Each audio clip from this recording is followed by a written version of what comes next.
Hello? I don't know when we actually cut in ever anymore. So, hey everybody, welcome back to the 10th floor. It's me, Matt. Yet I know it's been so long, right? It feels like Yeah. it's been a long time. Doesn't it feel so strange to not have the entire cast of General Hospital staring at me while I podcast? I know. It's so weird, right? It's so Right. weird. It's so weird. Yeah, that, Hey, that muffin pan thing ain't doing nothing for me. that's foam. It's not a muffin pan. That's foam to protect good jars of candles, mason jars, that sort of stuff in a Oh, move. okay, okay. Yeah, on the other side is a painting of kind of like it's do you know like that screaming that one, It's Yeah. sort of kind of reminiscent of it. It's colorful, there's a skull on it. I flipped it the other way cuz I didn't want to freak out the audience.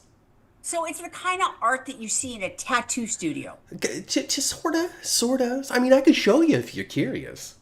Well, now I gotta see that All dumb right, give stuff. me a second, folks.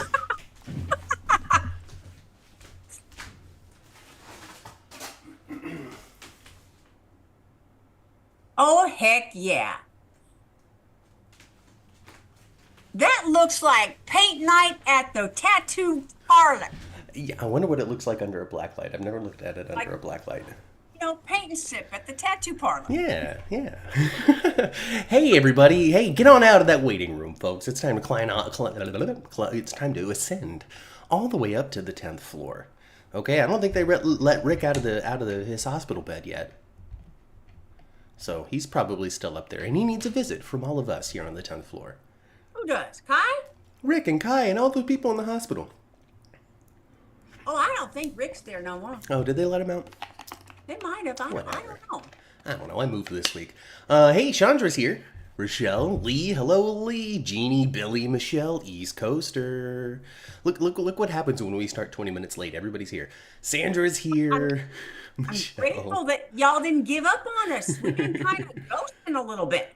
East Coaster. I said that already. Lee already said it already. I mean, the chat's been popping. I'm glad that you guys were keeping each other company while you were waiting for us. I know I'm a little dark. I know I'm a little red. I'm still settling into the new place. I'm still trying to figure out even where my permanent podcasting position is going to be because it's probably not this. Really? Yeah. I think I'm going to ultimately wind up in the living room. We'll see. I also got to figure out. I also have to figure out a podcast like this. You can't be all quiet like that. It's going to be the ASMR days of our lives. No, you can't do it like that. I'll figure it out. Hi, everybody. Hey, it's me, Matthew Falconeri.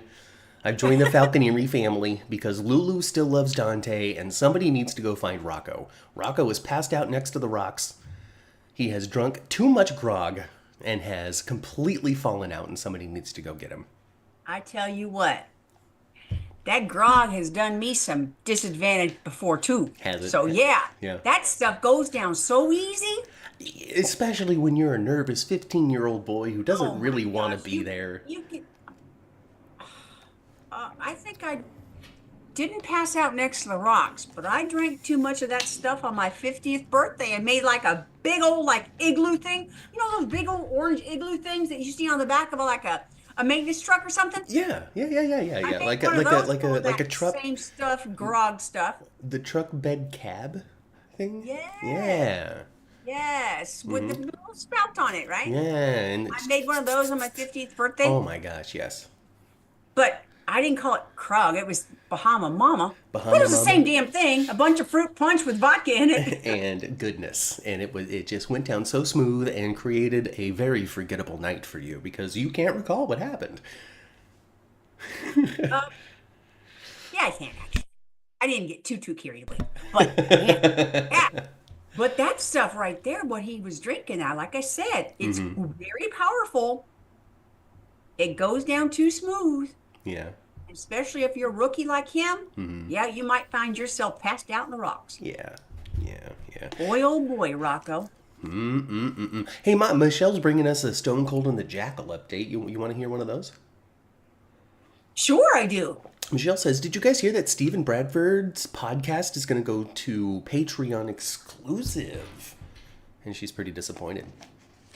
Yes, I did hear that because they made an announcement themselves. I saw a little video of the two of them saying that themselves. They are leaving the YouTube channel they have. Yeah. They're leaving daily drama that they've been associated with, Mm-hmm. and they're going Patreon only. Okay. I haven't, I used to be on Patreon with them, Mm-hmm. and I stepped back a couple years ago. Uh, It's expensive. It can be expensive month over month. yeah, I don't know if they're going Patreon only. Hopefully, they have a lower tier that isn't very painful. Yeah, like a $2, $1, you can still get our podcast. But if 500 of you do the $1 tier, it's still pretty cool for us, type of thing. So, like you would just be eliminated from their some of their cooler live stuff they do.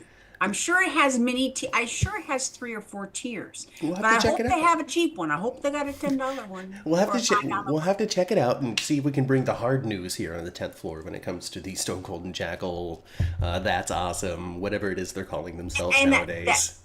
and they were saying what they thought was awesome is they get to take back their "What's Awesome, That's Awesome" title. They get to bring I that mean, back. it all comes down to money. So Forfeit that for a so while. yeah. So I mean, they started on their own thing, and they were doing it in the dressing room closet. And Bradford was putting it out there, much like we do on our Podbean account, so you can get it on your favorite podcasting platform. Then they were picked up by a studio, like a Radio 1 type of whatever, and then they changed their name to That's Awesome, and then they were doing it in a studio, and they talked to Michael A. Knight, and they did, it was kind of neat. But then that money dried up. They stopped getting paid by Radio 1 or whatever it was. They moved Yep. on to Daily Drama. Daily Drama now is not funding the bill for the podcast, and so they're doing it themselves on Patreon. It's just following the money. That's how it goes. Yeah. It's I like mean, they're jumping network to network to network. It's like from ABC to CBS to NBC, and now they're going to online exclusive. kind of like job hopping, right? A little bit. A little Making the bit. money staying still in one place, it seems. I think they will have audio on iTunes, says Chandra, and that's probably the case. It might not be the most recent episode. Generally speaking, people will do like the most recent one on Patreon and then release it a week or two later on free platforms. That way the people who are really invested in getting it now and the most recent and not having it be 2 weeks old can get it. Oh.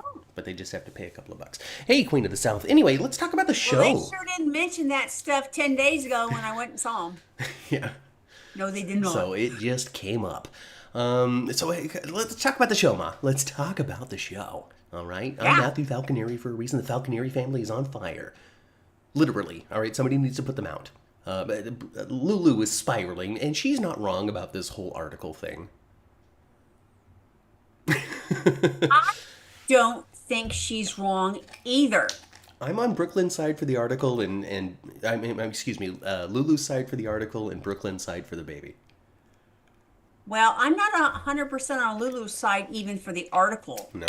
because she could have been more sensitive than pitching of her 3 pitches. She could have easily been sensitive enough not for one of them to be on To not adoption. include the adoption one, sure. And because and including that in the trio makes it not her fault, No. but it makes she's still stirring the pot. She is. She is. I mean, she could have not had it on the list. She probably pitched it with the most pizzazz. Right? It wasn't like I could write these 3 things and it was only a sentence. It was I could write these 3 things and here was my angle about it. So yeah, she probably sold it the best. It's not like we saw that part, but yeah. Sure, she could even use her own mother as an example of an adoptee. Bozzolini, hello. And she did. She talked to Laura. Laura and such, and then I saw some rumbling on the internet saying that Laura from this is going to be inspired to go visit Leslie, and that's going to be Laura's excuse for missing the summer. Well, that makes total Jeannie Francis sense. It totally does. Hey, I'm gonna go hang out with Leslie, and then she comes back because like Leslie's passed away or something. Here's why I think that. A couple of reasons. Number one, why not? Let's do it when the actor's alive. Maybe we can get a final scene or something, a little walk into heaven, a little goodbye, thank you very much for the years that I was playing Leslie. Years that I totally missed when General Hospital was a completely different show than it is today. Well, I hope that before Jeannie walks away for the summer, I hope she's part of Monica's episode first. Well, we'll see when that comes up because they could delay it a little while longer if they wanted to. They don't have to jump into it right away. And if they could, because Monica and Leslie were like a classic rivalry, were they not? Big time. So Oh, they wouldn't it be interesting for Jeannie Francis to take her time off, and the way that they film things, this, that, and the other stuff, she could have done a backlog of things like she did last time. Wouldn't it be interesting if Leslie and Monica pass away on the show at the same time? Just for interestingness, because they were so interconnected in their classic rivalry. Well, I guess if I forgot her name now, who plays Leslie. I should remember. I've been watching her for decades. Anyway, I wonder how she would feel about that, though, you know? I mean, it could, depending on what they do, all sorts of stuff. You know how we often talk, especially on Days for Dummies, because we have more opportunity to talk in this vein, unfortunately. But on Days for Dummies, we often talk about how cathartic and interesting and how okay it is to play death on soaps, especially when it comes to a character that you've played for a long time. It's like, you know, it's like it's a way to kind of let it all go, you know, in a way that's artistically satisfying.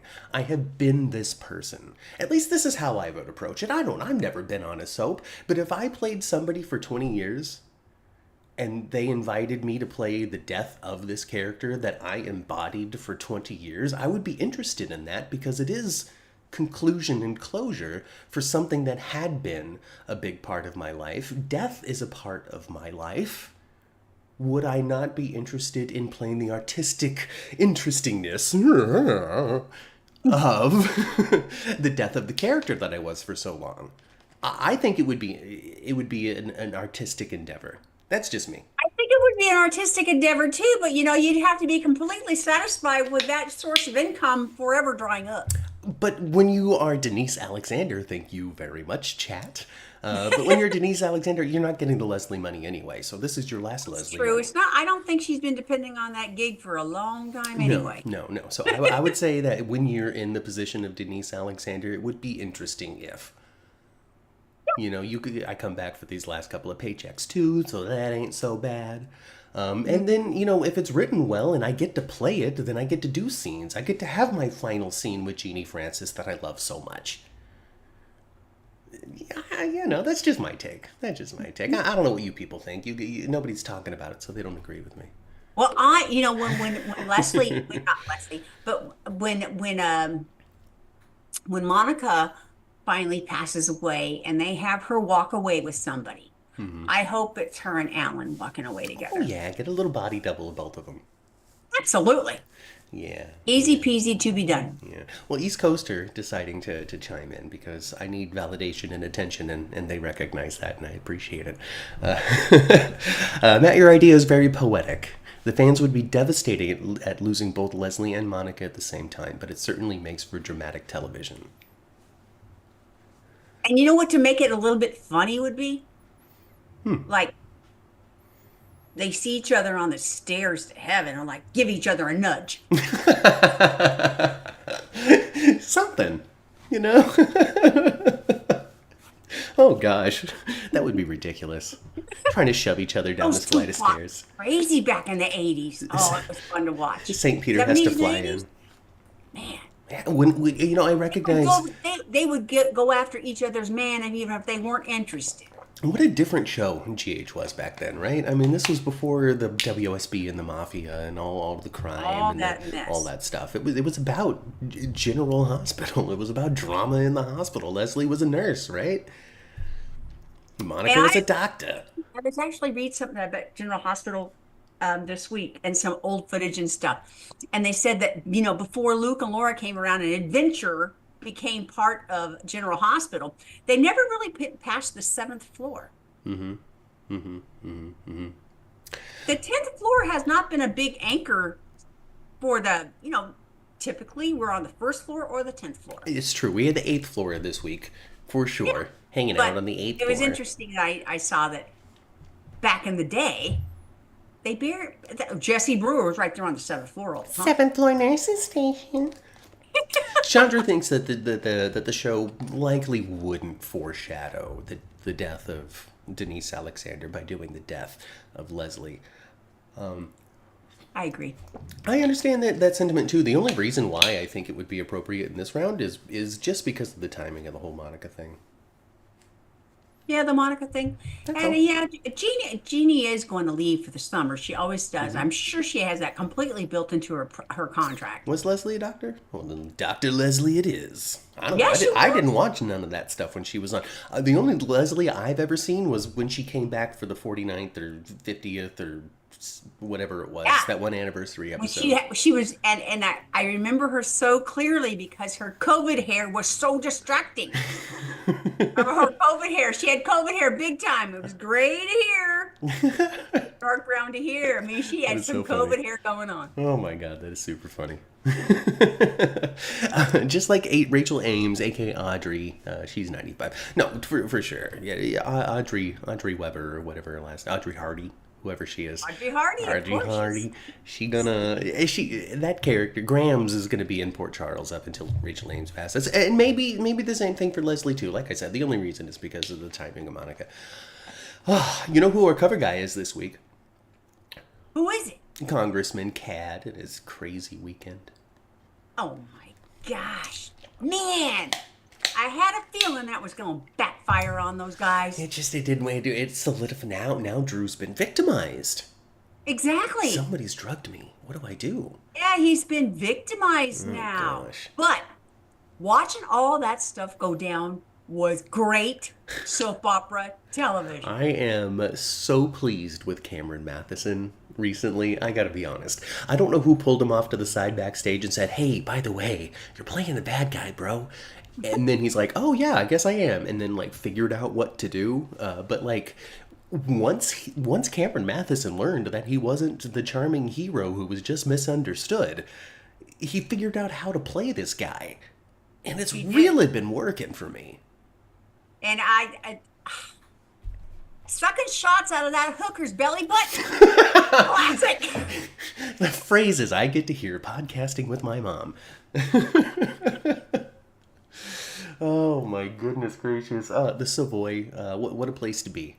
Right? What a place! And Everyone was there. the Savoy is the hottest place in town now. Ain't no better club in the whole place. Oh no! I mean, everybody's there.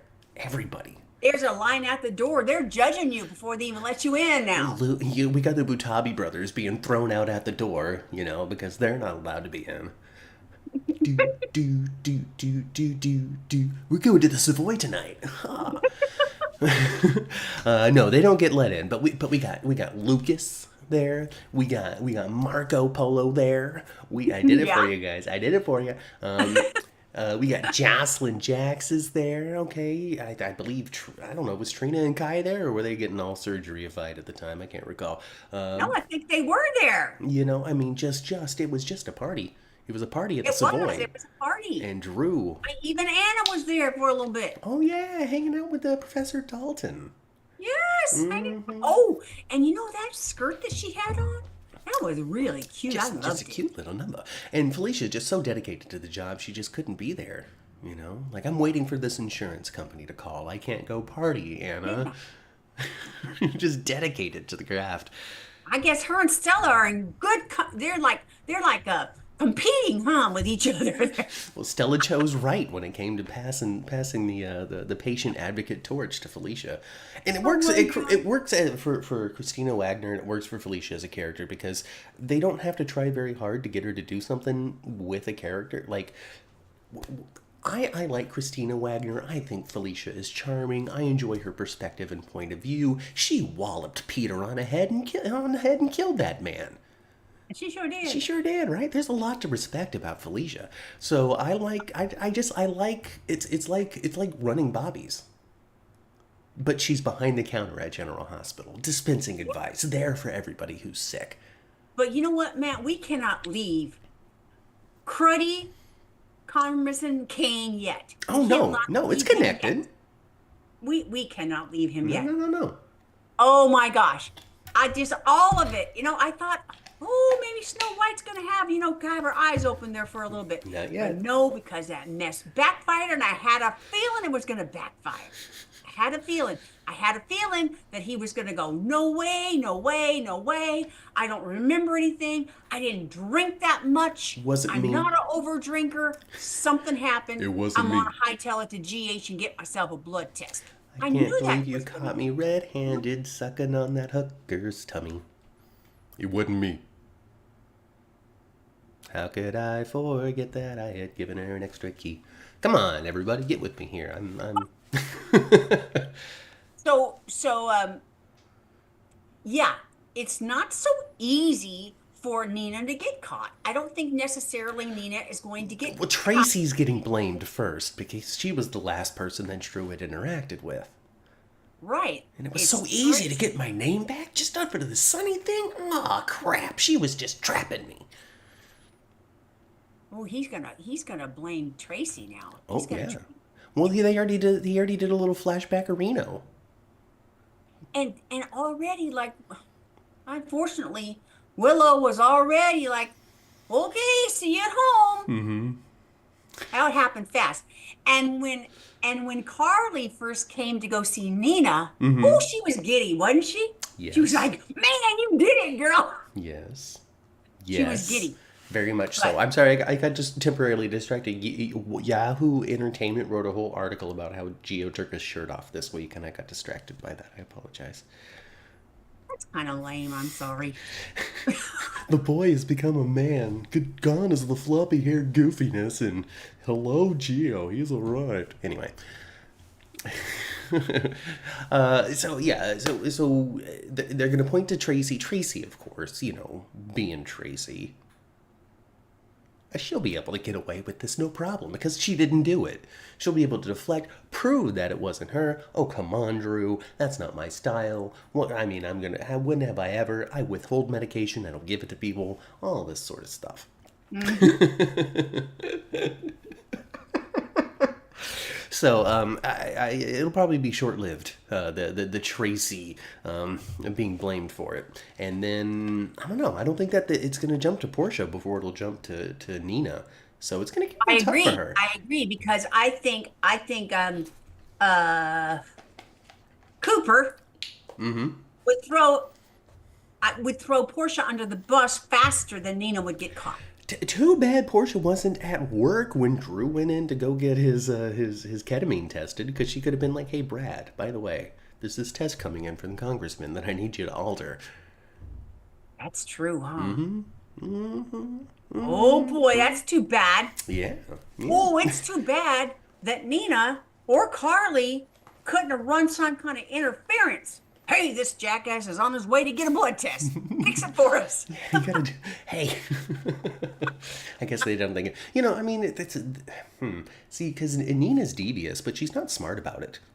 So she never has been. No, she never has She's been. always been very reactionary and very quick when it comes to making the decisions. And even, to Carly's like, okay, great plan, but why wouldn't you use a drug that goes away faster in the bloodstream? Little things like that Nina doesn't think about. So, it's going to be tough for her. She needs Nell. That's what she needs. She needs to start hallucinating Nell to give her advice More on devious. More devious, huh? on More how to devious. do this better. Not that she was very good at it either. I it, it bothered me a tiny, not a ton, but it very much came to my mind immediately that they decided to use the same drug that killed Matthew Perry. It's also a party drug. I know, but that was the first thing that came to my mind, though. Yeah, I mean, for people who have lost family members to ketamine, I'm sure their names were the first one that comes to mind. But I guess that also goes to show, give yourself a little PSA as well. If you hear this drug in association with somebody that you know and love, pay attention to that, because maybe they're at the Savoy doing body shots or something worse. You know. Yeah, you're right, though. Cameron was Oh, he was into it, Ma. And he almost damn near fell down the steps with Like, some boy he's with still his married, butt. right? Did he and his wife didn't split recently, did they? Yeah, they did. Oh, did they? Well, no wonder he was having such a great time with his mouth on that woman's stomach. Like, that was full-on contact. He's yes, he and his wife recently split. And you remember the same young woman that was on General Hospital with him a couple of Oh, times. yeah, that lady who was the public relations person or whatever, Yes, right? with the long Yeah. gray hair. Oh, yeah, I remember her. Yes, they Oh, they did split. Um, I don't know. A few months ago, they did split. And Cameron's when the firestorm happened down there for y'all, oh, he had to go hang Cameron's out and live at her Cameron's house, house right? burned down, Yeah. and he went and stayed with her. Well, I'm glad that they're still on enough terms for him to go and be like, hey, I got to crash somewhere. Yes, they still and they have children together. So I think they have each other's back still. They're just not in Oh, love anymore. like Sonny and Carly. Kind of like Sonny and Carly. Yes. I wonder if that's why Portia pulled his file to see past history. Remember when Kim/ex Carly drugged him? No, I don't remember any of that, but maybe. I don't I know. think there's going to be something come of that file though, Oh, because yeah. because Brad said, "Here's his file all the way back to John Doe." Get all the way back. I don't know why I'm doing this. She's like, so good. You did what I asked you to. Get out. Okay. Basically, she's still awful to him. Yeah, she is. Portia's got a big mean streak. She does have a mean streak. Every time she gets almost cut, boy, she gets a real mean streak. Yeah, for sure. For sure. For sure. Or being blackmailed. Yeah. And she's never forgiven him for blackmailing her in the first place, and now they're just kind of tit for tatting each other. Yeah, then eventually they're going to fall in bed or something. I don't know. I don't know how this works. I don't think so. I don't think I don't think no, I don't think so. Brad don't like her kind. It's true. She's got the wrong plumbing. Portia should be in the observation deck watching Kai's surgery, says East Coaster. Is Kai going to come out of this thing healed? Or paralyzed? Or healed until he takes his first tackle and then winds up paralyzed? Oh, I don't know what they're going to decide to do. I don't know. I don't know. I don't know either. I know that Trina just is not feeling comfortable with his whole decision. Not feeling comfortable. Afraid it's going to turn out badly, that he's not going to wind up back in the football field, will wind up in a wheelchair like her dad was for a while. I mean, maybe it will work out, though. Maybe this is going to be a rousing success. And the tension's going to be, but I fell in love with you so much, Trina. How could I go back to football when I still have you? And I would, if I were Kai, I'd be a little bit concerned about the congressman now, because his life has changed a little bit in the 24 hours before this surgery. If this had never happened, the whole drugging of Drew would have never happened. He'd have been right there in the hospital with that camera in his face, enjoying his PR moment, supporting the Heisman Trophy winner of tomorrow. Just on Kai's hip. Exactly. Chandra says, Kim, this is in relation to me not knowing what they were talking about. Kim tried to take advantage of a drugged Drew because she wanted to have a baby after Oscar died. Was that Billy Miller Drew, or was that Franken Drew? For some reason, That was Frank. I thought that was Franken Drew as well, which would be the wrong body for the medical file. Is just my whole thing. But I could be wrong. I don't remember. It was years ago. Roger Howarth Drew, isn't it? I thought it was, but that's also like the wrong body. It wouldn't be a genetic brother to to Oscar. So maybe it was Billy Miller Drew, and I just don't recall right. I do remember her doing that though. Yeah. I just can't remember I do too. which. I mean, Chandra says with full confidence Billy Miller, so I'm going to go with Chandra on this one. Oh, I'm gonna go with Chandra on just about anything. I think so. I think that's the smart thing to do. So, so yeah. I don't know. I guess Kai will be all right. I don't know. I enjoy it though. I like him enough. I like Trina. I think that they're finding use for Trina in various facets, and it's great. Like she hanging out outside the crypt, hanging out with Kai, doing the whole. I liked the whole documentary, trying to get footage of her, and then Jocelyn and Emma kind of like running interference, saying, Yeah. "Oh, we're not gonna sign the release," and then sitting right next to her. Yep. didn't have any choice but to get out of there, did he? Yeah, reminds me of 30 Rock. It's a show. It's an old show. It's an old show now because I make old references on this podcast. 30 Rock with Tina Fey and Alec Baldwin. She and Tracy Morgan are at odds while they're filming his reality show, and so they start arguing, but using melodies of famous songs like Uptown Girl, and then so they would like argue in the tone of Uptown Girl, so the show couldn't use it because they would have to pay the license for the melody. Uptown Girl, you really suck, you. Yeah, pretty much. Like, wow. Anyway, so running interference, making sure that this documentary can't go. Oh, we're not going to sign a release, but we're going to sit right next to her so you can't use the footage. I just thought it was a cute and charming moment. And I really think that they're doing a great job of establishing Jocelyn and Emma not as rivals, but as friends who kind of butt heads. Right. Like,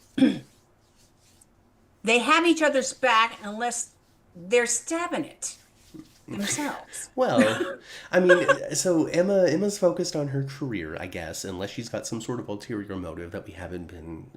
Jocelyn's trying to do the job because he's under investigation by the WSB over something. So it's like, it's stabbing her in the back. But also, here's what I'm thinking too, all right? If she did nothing, if the WSB wasn't actively investigating this guy, then Emma would have this clear path to be his research assistant. No problem, it's going to launch her into the future that she wants. But this guy is shady or something, or up to no good or something. And so by running interference, and while it looks like Jocelyn is taking this huge opportunity away from Emma, she could actually be saving Emma from something that could be disastrous to her career or disastrous to her adult life by associating herself with someone who was on the wrong side of the law, like Dalton. That's true, but at this moment, though, Josh doesn't know what the real, what the story is. She's following instruction. Well, no, but like a good soldier does, you're not always going to have all of the perspective on things. It's not up to her to decide if her orders are right. She has given her loyalty to the WSB and her faith in the WSB that she wouldn't be sent on this mission if it wasn't to protect the world from something or for the greater good, as she was fed by Brennan. So I don't think that she has a whole lot of motivation to question it. I think she feels like hot garbage for stealing Emma's flash drive. I think that she feels like hot garbage for doing that. I mean, the fact that her first mission involves having to kind of dance around a friend sucks. That absolutely sucks. If this was a complete stranger, she wouldn't have the same problem. Oh no, if it was a complete stranger, Emma knows when she referred to herself as an ear of corn. They've known each other a while. For sure.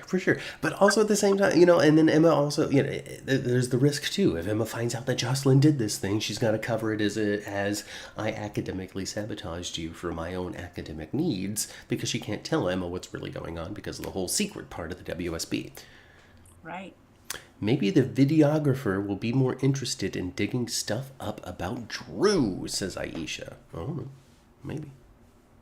Because he wasn't there for the documentary. I think so now, right? I think so now.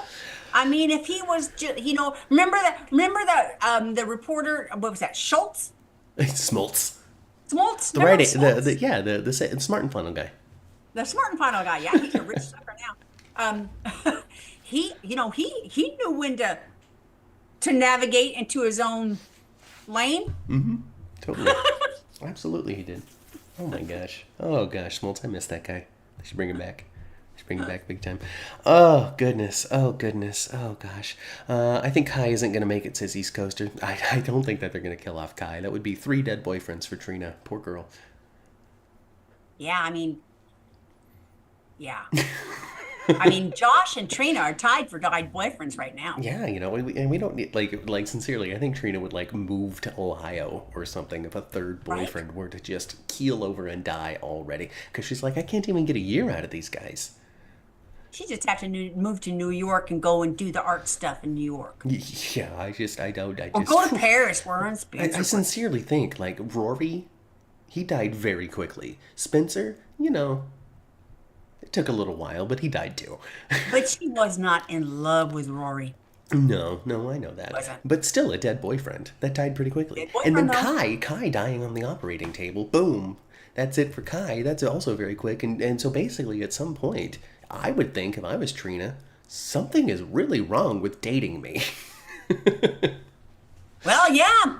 That poor Michael recovering. He's got the death D. I mean, he seems to have I gotten don't want over it. Tracy to have the death V. I mean, Maxie and Michael seem to have gotten over their death diseases. I think so, right? Because I hope Sasha's so. still around. Willow's still around for now. We'll see what Drew does to her. Who was the first boyfriend? It was Rory. Officer Rory Cabrera. Yep. Old soda can himself. Well, he got the hook, didn't He he? got Rory hooked. got the Yeah, hook. yeah. He got hooked by Heather. And Oscar died of brain cancer. That was Jocelyn's first boyfriend. He got walked into heaven by Edward and Lila. Yeah. Yeah. And then he came back as a ghost a couple episodes later too. Watched his own funeral. It was all very sad. Speaking of ghosts, we got a ghost this week. Yeah. Did We got Ghost Mike. We got Because, Sonny, ghost Mike. I'm kind of clairvoyant. You see, everybody from Bensonhurst can kind of see ghosts or the future, you see. And since I'm from Bensonhurst, I often see the ghosts of my loved ones. It's a character trait of Sonny's now. Like it's not hallucinations or anything like that. Sonny is visited by the dead. Yeah, It's a thing. it is a thing. Because he often gets visited by the dead. Well, Morgan visited him. Morgan, Stone, Mike.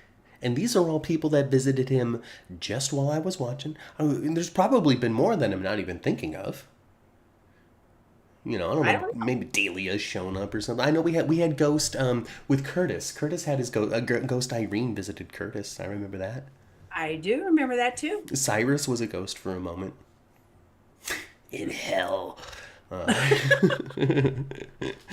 Oh my gosh. Oh goodness gracious. Oh. Yeah. So I really think. Well, and Sonny tried to take Sonny out too. My Brick, all gosh. cool. It was great. Yeah. So anyway, let's not jump off of Max Scale so quick because he's great. He's a delight. He's wonderful to see. He's very old. Oh yeah, Max Gale's getting old. For sure. I loved it though. And what I loved about it was the fact that it happened. And another thing I loved about it, I didn't know it was going to happen. Yeah, I didn't know what was There going was to no happen either. spoiler for me. Yeah, it was a Mike showing surprise. up was like, oh look. Hey, look at that. And he's like, hey, you dad, what's going Did on? you know? Did you know that Max Gale was going to show up? I didn't.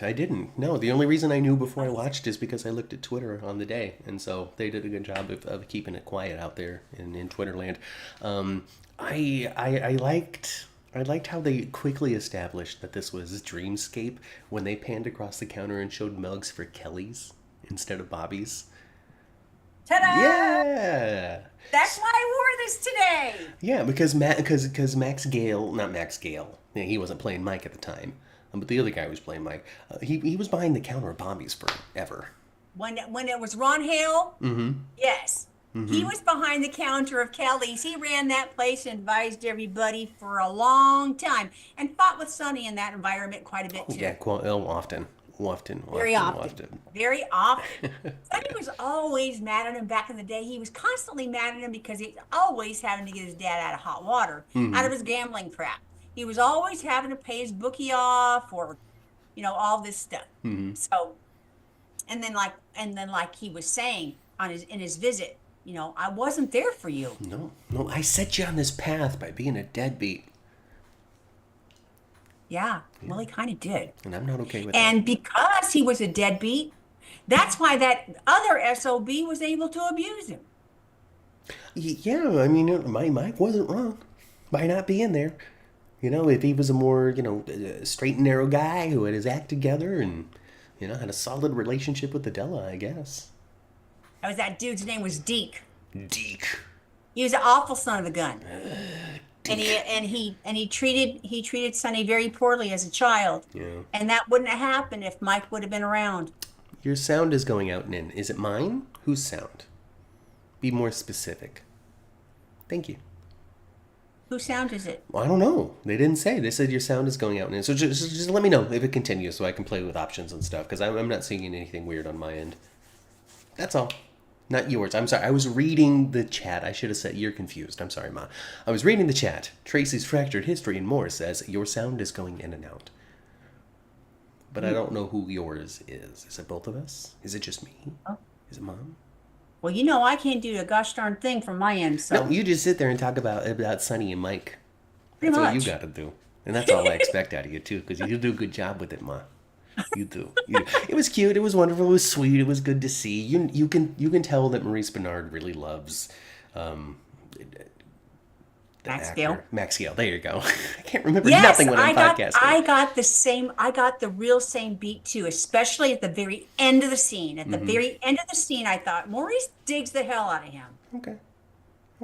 Audio is dropping out every few seconds, skipping on both of you. Well, I'm sorry, y'all. I don't know. I don't see anything. I guess it's just some people, because not everybody's experiencing it. Anyway, I'm going to stop being distracted by that, because there's nothing I can do on my end for that, because everything seems to be okay. Anyway, so super cool, super awesome, and I'm so weird. As weeks go on, I'm continually more and more weirded out by this Sonny story. I think Sonny's. I think you were on something when you said it a few weeks ago. Sonny's going to come out of this heart thing different. He's, what are the chances? What are the chances that this is it? Like Maurice is going to step away and be done with being Sonny? Like he gets referendumed away from his stuff. It gives him the opportunity to leave the mob. But he can't stay in town because it's too dangerous. Well, this is what I think. And I don't base this on anything. If Maurice steps away from being Sonny right now, I give it a year and he's going to want to be Sonny again. Probably. I don't know, because it doesn't have to be, because we've seen it time and time again. You know, like Cody. Cody had a perfect departure there a moment ago when it came to Serenity that they didn't take. It looks like it could be a launching point, because it would be really logical for Sonny to be like, well, I'm out of the life, but I can't be in Port Charles.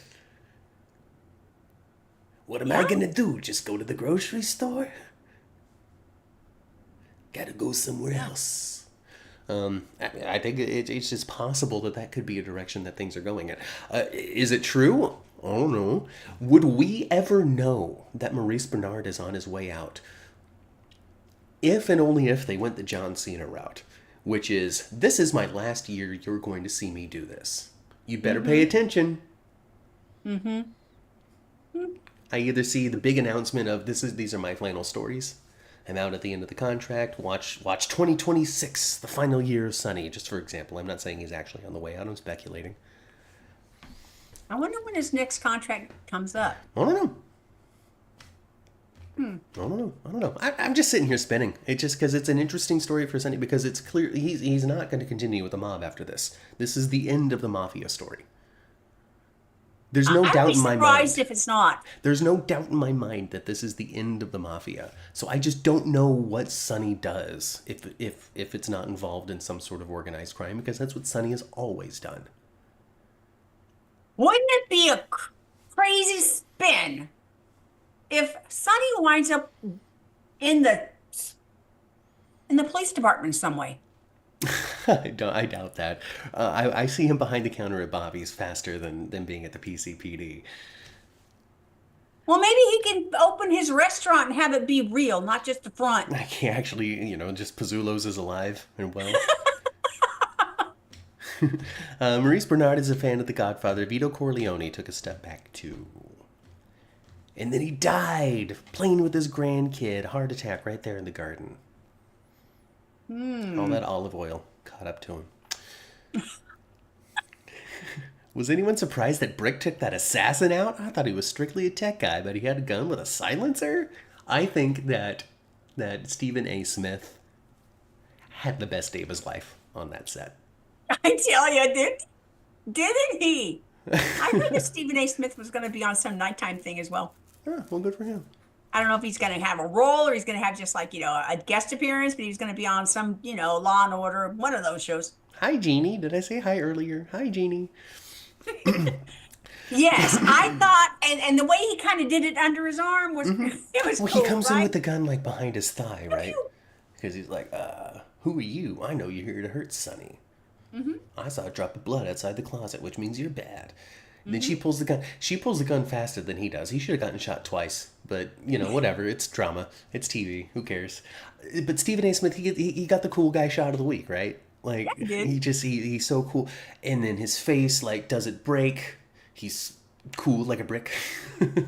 Sure, he's And stone just- cold in himself, isn't he? And slow and just bending the elbow, not even the shoulder or anything, just lifting. Beep.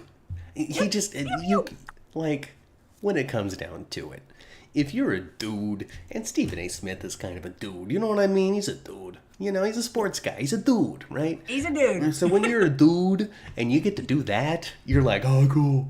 Oh, this was the coolest thing I got to do in the last 6 Bro, months. hey, bro. Did you see what I got to do today? Bro, did you see? Even to the point of like, oh, Brick gets to shoot the bad guy today. Can I do something cool? Can I do it like this? Sure, Stephen A. Smith. Stephen A. is on Law and Order this coming Thursday. See? Thank you very much, Jennifer, for the contribution.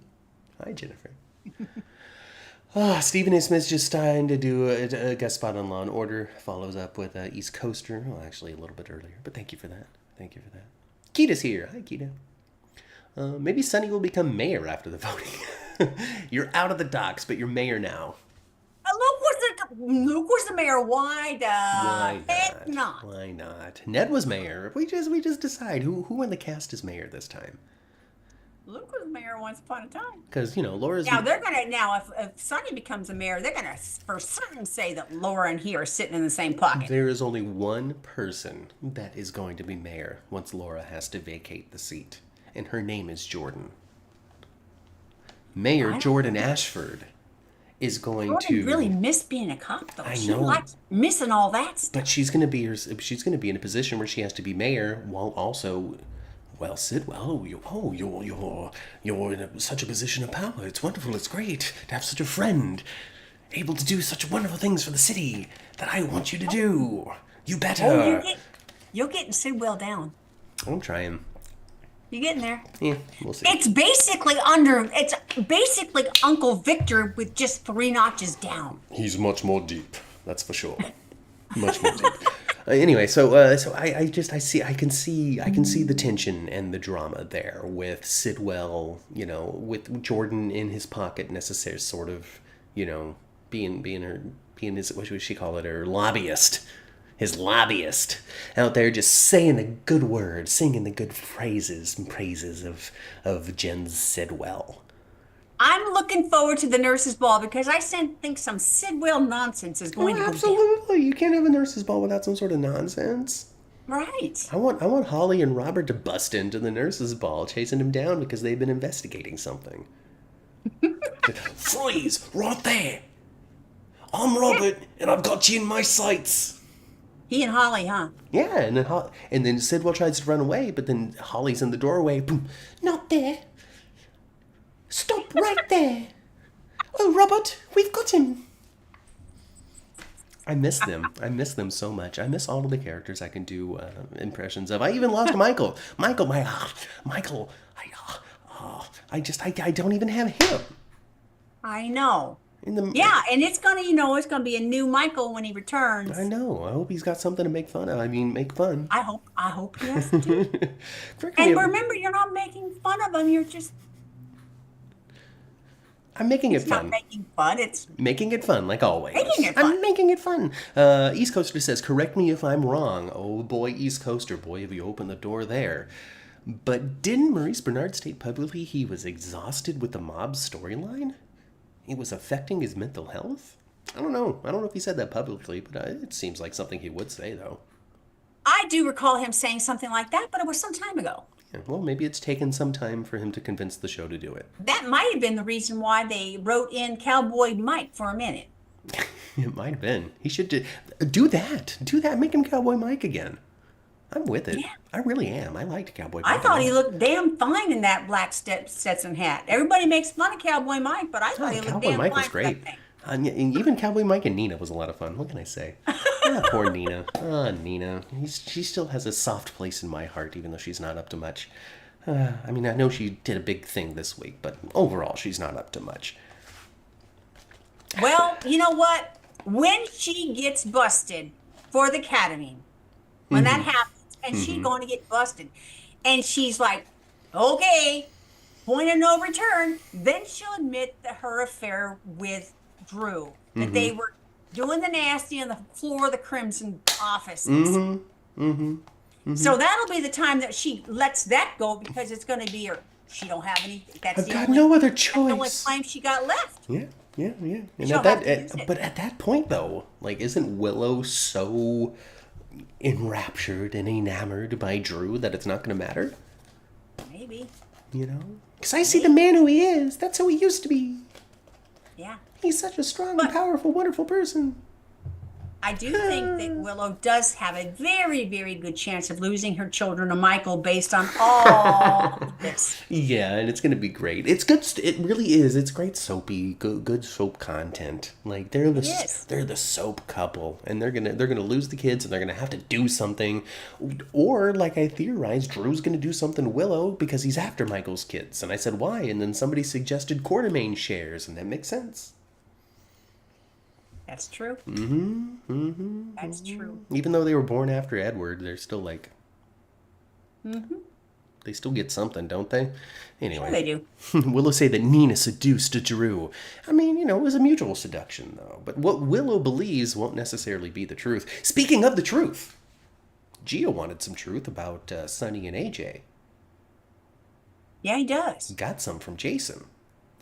And it's interesting because Jason, he says, hey, this is what I think.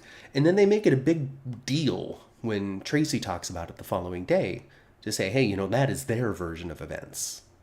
That they saved Ava's life by killing AJ. And that's what they convince themselves is the truth. And there's nothing in my mind that believes that.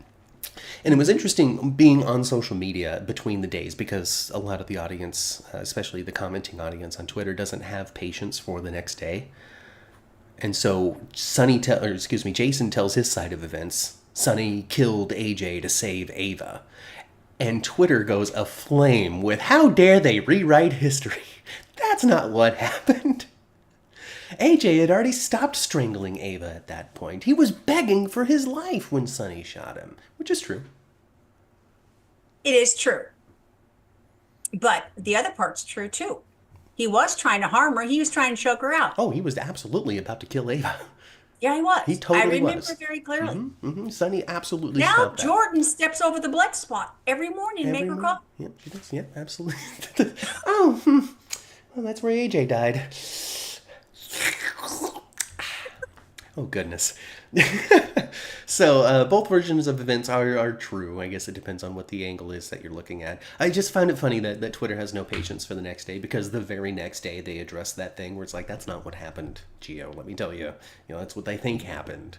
But they had every opportunity to not pull the trigger. But they did anyway. He did. And killed AJ. And killed AJ. My brother's son, who I only love this much now because they're dead. If they were still alive, I wouldn't care as much as I do because they're dead. But Tracy cares more about her family in a more loving way than she ever has in the past. Ever has. Tracy is more she's the head quartermain. She's the matriarch of the whole family now. She is. She's the eldest, the wisest, the one that is involved in it all. Tracy Quartermain. Who would have thought? Who would have thought? I know. Yeah. And oh my gosh. Jane and Amanda's scene was... Hi, Laura. So good. So good. So good. So good. Brooklyn telling the truth to Tracy. Tracy absorbing that and having her back fully. This was your decision. I totally agree. All that sort of stuff. She's about 4 seconds away from figuring out it's Gio, though, because it's not going to be hard for Tracy. it's not going to be hard for Tracy. And she went right after Lois too. She sure did. She went right after Lois, and I saw some previews from next week, and she's not done going after Lois. So I really can totally see Tracy being like, all right, so now that I know, you're going to tell me what you actually did with this kid. Because not only am I Tracy Quartermain, but I've also lived in Soapland for a long time. And what you've said happened, I know isn't what happened, because that's not what happens in Soapland. And I've been here long enough to recognize when something soapy's going on, and this is soapy, Lois. Mm-hmm. So you tell me what you actually did to this kid, and why is it Geo? I know it's Geo. You're right, it's Geo. I knew it. Yes. I don't think it's going to be hard for Tracy. Tracy feels a connection to this kid. She recognizes the good qualities. She was just talking him up the other day. He happens to be living at the Quartermain house. He happens to be one of Lois's favorites. It's not going to be hard for Tracy to be like, to do all this stuff, tear into Lois, and then at the end of it say, and she doesn't even know it's Geo, does she? I can just see that happening. It's what I would write. I can see it happening. It's what I would write.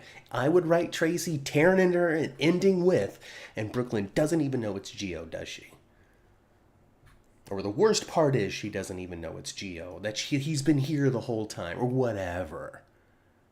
The only part of that I was surprised with her support of Brooklyn was when she said that she understood why you never told your dad. Ned doesn't know. I was kind of surprised that she wouldn't advocate a little bit for her son in that area. Maybe she knows that Ned wouldn't have allowed the events to unfold as they would have, because Ned is the Quartermain with the money and the resources and the big house and all that sort of stuff, while Lois isn't. Yes. And from Brooklyn's point of view at that time, she was very much a Bensonhurst, not Quartermain. Yeah, that's where all that's the Rulo at the time. And Bensonhurst and her mom. Yeah. Was her support system at the time. Right. Yeah. So she didn't really reconnect and rekindle with Ned until she came back to town in her early 20s. So from her point of view at the time, she didn't have Quartermain resources. She had Cerulo resources and the neighborhood, and I'm only 16, and this isn't going to work. Amanda Setton deserves a Best Supporting Actress Emmy nomination. Maybe she'll get one. Oh my gosh. Yeah. I think her and Jane both need a nomination so bad. If only we can just give a trophy to the whole cast. My goodness. Can you please let us go to the Daytime Emmys next time? Oh, come on, Daytime Emmys. Invite us. We want to be there. I them. still have my jacket and it will fit better. There you go. Yes, I could see Tracy saying that, and I hope she does. I really do. It's what I would write. It really is. It really is. So I teased it at the top, but we got to talk about this bonfire a little bit. All right, it's cold. It's super cold to go swimming, but we're gonna do it anyway. Geo, come on, let's get into our skivvies. And then they run off with Vaughn. Vaughn doing a great job. Vaughn, a great secret agent, by the way. I guess he is, huh? He's really able to do this undercover thing convincingly. And so good on that. They picked an actor that could play, he could put on different faces depending on what's going on, because when he's WSB agent, he's very different than when he was, I'm just out here getting my swim on, guys. Oh, it's actually really great for your immune system. You want to come? It was good. He's going to need a bigger cover story next week, though, because people are starting to recognize him around town that I've seen him before. The kids have seen him now at the bonfire and stuff. Oh, yeah. Other people have seen him at the hospital. He's going to have to come up with some kind of cover story. Yeah, my name is Raj. Right now, he doesn't really have one. My name is Raj. I'm from Toronto. I actually moved here recently. I'm looking for work, I think... I've always found academics to be really interesting, so I don't know if you're looking for somebody to work in the library, but I'll do that. I don't know. He's Joss's blonde new boyfriend. I don't know. There was this fun, playful moment that I'm not sure how to read as an audience member, but I know that the actors had a good time doing it, and it was when Vaughn was pitching that everybody goes swimming and stuff, and then he looks down at Jocelyn like, hey, you're going to come too, and she just gives him the and it was just a fun little, great moment from Eden McCoy. Eden McCoy in this storyline is really blossoming, in my opinion. Even more than she already had. It's really given Jocelyn Eden as Jocelyn some new avenue or something. I really don't know what it is right now, but I'm really enjoying Eden McCoy in it, and it's because of little things like that. That knowing, that secret, that clandestine look of like, I'm not doing that for you. Just, it was good. It was so good. But I don't know if it's romance, resisting romance, or if it's just a playful moment between two characters that are supposed to be close now. I think that I think that Dalton and Anna might wind up having something to do with one another. Oh, yeah. I think that Anna's more engaged with the WSB than the audience knows. You think so? I think she's putting her WSB hat on a couple of times here. Sidwell, she's Yeah, getting she her hat is. on, and now she's just happens to with Dalton. It's too close to the WSB home. Unless they're doing she gets involved and then recognizes that Jocelyn is an agent and is investigating this guy based on her behavior, and she's super smart. I don't know. There's lots of doors that are closed in this story, and any one of them can open to be very interesting. And I'm not sure which one it's going to be. Is Emma DVX? Does she know more about the Dalton thing? Is Dalton been stalking Emma because they actually came from the same place? And now he's here, and he finds her to be the most interesting candidate for this position. So is he targeting? There's just so many interesting questions. Oh, about this Anna's story. going to definitely be paying attention to this Professor Dalton, because she's going to be very protective of Brooklyn, not Brooklyn, but of Emma. She'll be very protective, but at the same time, just like Anna Devane does sometimes, she can have pants for the wrong fool. She's getting her own way. Getting her own way. Hot pants for the wrong fool. and Kind of of like, course- Valentine. Well, that's going to be her ultimate love of her life. Valentine is, I think. It's cool. It's great. I liked the idea and the concept of the bonfire. Not because it was just this opportunity for the WSB thing and the flash drive, but because they also hooked Danny and Rocco into it as well. Sneaking into this college party. Danny, the actor Ashton Antonison or something. Anton, I don't remember his name. Anyway, the actor who plays Danny. Yes. I don't know if he's ever I don't know what it was, but it was good to me. I enjoyed it. I enjoyed his awkward, boisterous, I'm really trying to flirt, but it's not really doing that good, but it's working because everybody's drunk. Junior Stone Cold, look at me. Yeah, like I'm playing it up. I'm a ladies' man, but it's not very ladies' man-y. It's just working because everybody's got a red cup in their hand. Like, I really liked that energy. And it's fun because I underestimate children all the time. All the time I underestimate kids. I think that they're stupid, they don't know anything. And I don't mean that to be insulting. I just, for some reason, assume that if you're younger than me, you don't know nothing. And so to see these choices be made, the performance come out as it is, have that awkwardness come out intentional, not this is me genuinely trying to play charming, this is me playing awkward, off kilter, not quite right, in the wrong environment because I'm too young, charming. Like, he nailed it. Yeah, I thought both the boys really nailed it. I thought Rocco nailed it too. Oh, absolutely, He was so good at being so awkward. The wallflower. And so good at getting blind drunk and not even realizing it. Not knowing what, because he just sipping out of nerves, because he Exactly. pretty girls. Oh, Danny can talk to him, but I And can't. Danny hands him his drink, because he's going to go run off and go to the bonfire. He hands him his drink, and Rocco just places it right in front of on top of his empty glass. And starts drinking it too.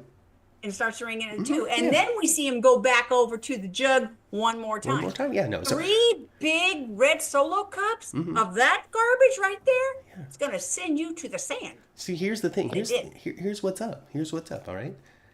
Rocco did this, not Danny. Rocco's the one who has his mom back. Rocco has his dad, has the family, all of that together. But he's the one that got blitzed, blinded, drunk. Right. Out of nerves, awkwardness, feeling great after drinking, whatever it might be. It's interesting that it was Rocco that did that, not Danny, because Danny has every reason to drink his problems away. Rocco, not necessarily. So I'm curious to see what the conversation's going to be once they revive him. and Lulu and Dante come down on him. I'm interested to know what Rocco's motivation was. I think he was just naive and stupid, honestly. But that's too simple. But I do think that's all it is. I think he was naive and stupid. Yeah. Maybe. I guess I'm hoping for Yeah, something deeper. And I think Lulu and Dante are going to come down on him hard. Oh, big time. It would be now if Stone Cold should show up, if Jason could show up, he could kind of like help them. I mean, they would certainly still be in trouble, but I think Jason could finesse it in some way for him. Well, we're gonna have to see without letting him just get by with it. We'll have to see who comes across Rocco first, because if it's Danny, he's very likely to go chase down Jocelyn. But then Jocelyn, He's also very likely to call his father. If he really feels like they're in danger. Mm-hmm. I think that him running in, I feel as though him running into Jocelyn and stuff was so he would know she's there. Just from a narrative analysis standpoint, not to be a nerd about it or anything.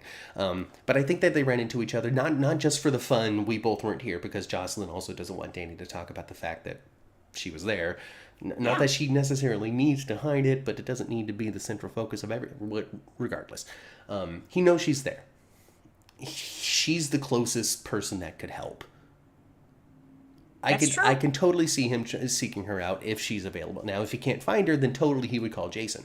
Jason could come in and he could decide, hey, we don't need this trouble. But then also at the same time, Jason is also the type to be like, cool, hey, Dante, I need you to come to the beach. Oh, I think he would too. So, yeah. Do you think that Jocelyn stole the thumb drive, copied it for her own self to turn in, then corrupted it and put it back? That's totally what the plan is, yeah. Well, I didn't know if she was going to steal it, corrupt it, and put it back, or if she was going to steal it, use it, corrupt it, and put it back. She's using it as her work. That and even then makes it corrupting worse. Well, she's got a mission. The only point of view that I can assign that makes it okay is if Dalton truly is a bad man, then this is stopping Emma from being associated with a bad man. And essentially is saving her. It's essentially saving her from whatever damage she could do long term to her goals in adulthood and whatever it might be. Mm-hmm. So, and that makes this okay point of view that I can offer, because like it kind of is, especially if he is a terrible person. Like it is okay that she like the only there's not even anything wrong, because she can't tell Emma. It's going to blow the whole thing. So it's not wrong to keep it secret as well. So it's just hard. That's what it boils down to. It's just hard, not necessarily wrong. Mm-hmm. You know that I'm going back to where we saw Bobby's, when we saw Kelly's for a moment. Mm-hmm. I love the attention to the detail they did. They really made it look like Kelly's again. They even put the jukebox back in the corner. Yeah. I liked it. Yeah. It was good. I like Max Gale. I like Sonny can talk to the dead. He's totally on the way out. He's totally not necessarily on the way out of the show, but he's on the way out of the mafia. The mafia is done, dead, over. I agree with that 100%. In a couple of weeks, it's done, dead, over. Leaving. Maybe not. I just don't know. I'm curious to see what lane Sonny fills. And we've talked about it before. Like, they could leave the mafia and just be generous benefactor Sonny. I don't know. But some other things that make me think, well, maybe Maurice's on the way out, especially, is like the stuff that he's been doing with Laura, right? Carly. And we've always got each other's back, don't we? Forever and ever, babe. Like very conclusionary type of conversations. That's all. Yeah. It's just interesting. And I guess, and I think one other thing that supports what you're saying is how Tracy's really trying to run him out of town. She's decided that she's really going to try to run Sonny out of town somehow, some way. Mm-hmm. Mm-hmm. Yeah, and maybe we're just gathering allies, one side against the other, for now that Sonny's out of the mafia, can he stay in Port Charles? That's the new story we're telling. And it becomes less about the overall implications of crime on the greater city and more about the overall implications of the interpersonal relationships between these characters that we know and love. But they can never have Sonny find out who bombed the penthouse and have him not retaliate. He would have to retaliate to whoever bombed the place. Wouldn't it be crazy if it wound up actually being Drew? I just really don't see that being the case. You just never know. Unless he really was trying to take Sweeps Michael are out. coming. It's true. Unless he was really trying to take Michael out and he timed it so Michael was going to be alone in the room. Maybe that's how he was trying to get Willow for good. You know, he's going to try to take Michael out, but make it look like it was an attempt on Sonny, so nobody ever thought that Michael was the actual intended target. I mean, it works. It works. I don't know. I mean, we'll see. We'll see. We will see. So Sonny's like being weirdly tied into the WSB as well, because like Brick called the WSB to do security on Sonny. Why? What? What? It's That weird, was huh? very strange to me. So he's being weirdly tied into the WSB to a degree where if it was Sidwell that blew up the penthouse, then Sonny can work with the WSB to get him, and then that could be his measure of revenge that isn't in the realm of crime, but in the realm of justice. And then he gets to find out more about Jack, and you can't trust it, Curly, and da-da-da-da-da-da-da-da. Yeah. Maurice Bernard addressed leaving GH one day in his book. I usually remember a lot, but I'm drawing a blank on what he wanted. Something about Brenda, I think. He wrote that book now about almost a decade ago. Oh, wow. How long, huh? It's been a while. Wow. Yes, that was also strange to me, Matt, says Laura. So, yeah, you know. It's just so, unless we're establishing, hey, you know, we're just going to be a great friendly unit that doesn't fight. We're going to really be there for each other going forward. You know, that could be the purpose of the scene as well. Just a really established tone. I don't know, whatever. Who cares? I'm just yammering on, trying to fill time. What else you want to talk about? Anything else you want to talk about? You want to talk about Nika? We saw Nika. That was cool. We did see Nika. That was neat. She got to actually speak. Yeah. So we saw Nika. That was neat. I don't know. I think we covered it. I think so. That's it, folks. That's it. You know, we're going to be done. I'm still moving. I'm still figuring out this whole vibe in this new place. Yeah. You know, so come hang out with us again in like, I don't know, an hour or something. About an hour. We'll talk about Beyond the Gates. Only 3 episodes, so you know we'll see how long we do that. Again, I'm transitioning into the new place. I was searching for an episode, and I was like, okay, I finally decided. Okay, on April 29th, Matthew's birthday, there was no gates on. There was no gates, so we had a protracted week, but that's okay. Big week anyway. Big confrontation. Big blow up at the party. What's Nicole going to think? So, you know, come get the gate code later on today at 1:30, unless, you know, we decide we're going to come on earlier, which we might not. I don't know, 1:30, come back then. Because here's the thing, it's so much louder in this place. Like, I mean, as in you can hear everything in this place. Well, I'm sure you have a lot more street noise because your home was behind a home before. But I mean conversationally. Oh, well, because you're an apartment dweller again. An apartment dweller, there's this vent right here, so I don't know where this desk is going to wind up, but conversational noise is now a major consideration when it wasn't before. So the person Aren't your upstairs neighbors loud? No, I'm talking about the dude I share the space with and how annoying it's going to be to listen to me jabber on for 7 hours a day. So we got to figure out exactly how to make that a peaceful experience for the other person that lives here. Luckily, he's at dance class right now, so didn't have to worry about it. So come back later, 1:30. I see you in an hour. That's it. Like the video if you had a good time. Subscribe to the channel if you want some more. Leave a comment if you're not watching live. Come back and leave a comment if you did watch live. It's time to go back down to the first floor. Into the parking garage we go. We're going to go into our cars and tune our radios to previous episodes of the 10th floor, which you can find on all of your favorite podcasting platforms. If you can't find it on your favorite podcasting platform, you can reach out to me on Twitter at 10th floor GH, and I'll send you in the right direction. While you're there, give us a follow. Look around on social media platforms. Find 10th floor everywhere, but I use Twitter the most. I don't know. Go spend some time with your families. I've been Matt. I've been Kat. And we'll see you in a little bit. Goodbye.